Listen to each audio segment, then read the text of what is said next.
On me traitait de terroriste suite aux attentats de Charlie Hebdo et une personne de ma classe commençait à dire que telle et telle partie du Coran disait en gros qu'il fallait tuer des gens. La première chose que j'ai pensé du coup, est-ce que je suis une terroriste? Alors que j'étais une jeune fille de 15 ans qui n'avait jamais touché une arme de sa vie. J'ai fait des cauchemars pendant très longtemps. Je rêvais que il y avait du coup quelqu'un qui entrait dans la classe et qui pointait une arme sur des élèves et que c'était à moi de me mettre entre l'arme et l'élève qui pointait.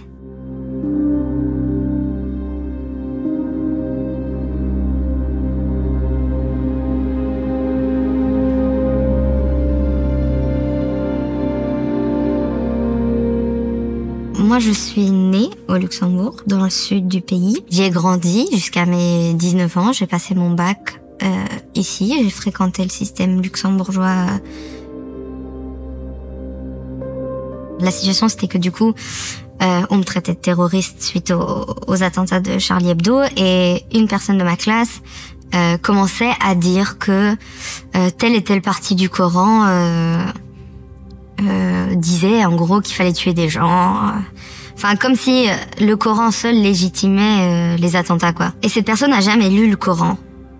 Donc moi, j'ai pas compris pourquoi les professeurs à ce moment-là n'ont pas dit ok, il faudrait peut-être qu'on nuance ses propos ou qu'on réfléchisse à ça et pourquoi dire des choses sur un sujet qu'on ne maîtrise pas. En fait, c'était facile de taper sur un livre que personne dans cette classe n'avait lu et le fait que le professeur n'intervienne pas par rapport à ça, donc par rapport à des choses qui ne sont pas forcément vraies et que il disait rien non plus par rapport aux insultes que moi je me prenais. La première chose que j'ai pensé, du coup, c'était « Attends, est-ce que c'est vrai?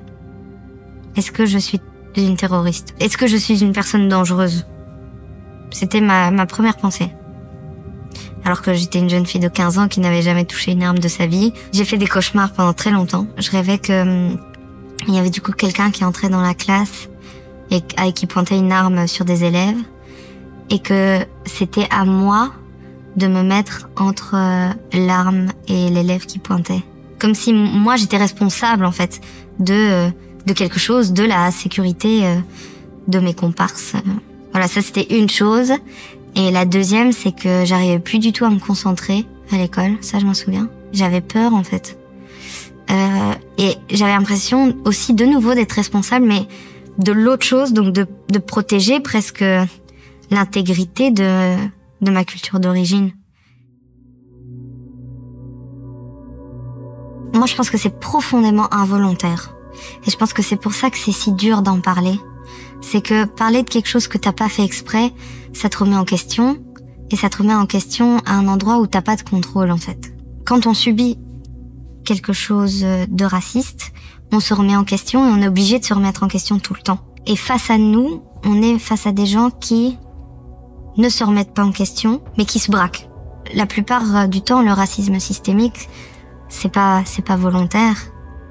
Et c'est pour ça que c'est d'autant plus difficile de soi-même le déceler. Aujourd'hui, je peux me retrouver dans des situations où je me dis, mais attends, mais je me sens bizarre, non?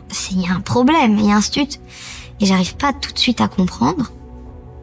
Mais parce que la personne voulait être gentille. C'est pas parce que t'as dit un commentaire raciste que t'es une mauvaise personne. Par contre, si je te dis que t'as dit quelque chose qui me fait du mal, et que là tu ne veux pas entendre, là ça devient un problème en fait pour moi. Dans ma classe, il y avait une autre personne qui subissait le racisme, une très bonne amie à moi, et on était très proches dans ça. Elle a tout de suite compris qu'il y avait un problème en fait. Elle a tout de suite compris que ça me faisait du mal. Et du coup, je me souviens qu'elle est allée voir mes autres amis de la classe et leur a dit ça va pas en fait ce qui est en train de se passer. Et suite à ça, mes amis sont venus me parler. Comment tu te sens? Est-ce que... Donc moi j'ai eu de la chance parce que du coup j'avais quand même comme des alliés en classe quoi. Mais c'était a posteriori parce que je pense qu'on était trop jeunes pour comprendre. Même aujourd'hui, en vrai, j'ai du mal à en parler à ma famille, je crois.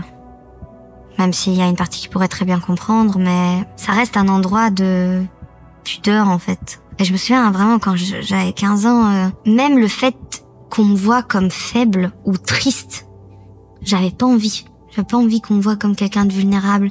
J'avais pas envie qu'on voit que ça pouvait m'atteindre. J'ai du mal à en parler parce que ce que je décris peut paraître comme pas grave.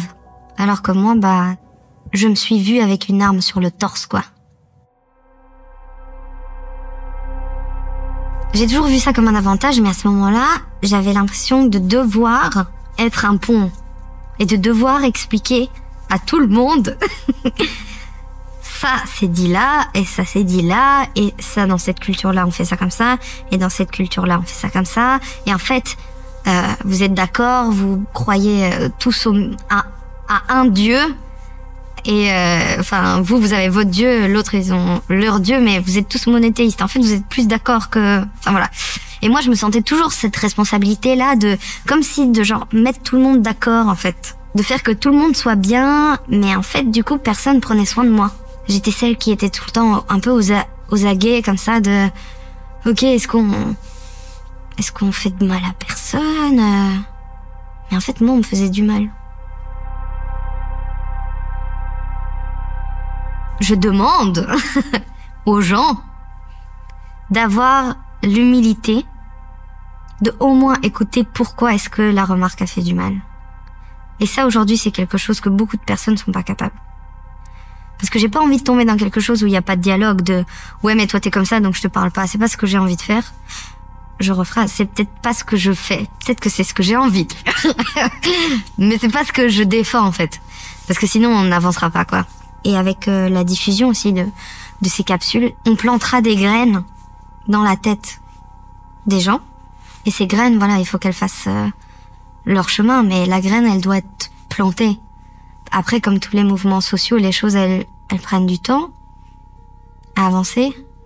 Et je veux dire, Amnesty International est une organisation assez vieille pour savoir que c'est pas en un jour que les choses se font, mais c'est pas pour autant qu'il faut pas les faire, quoi.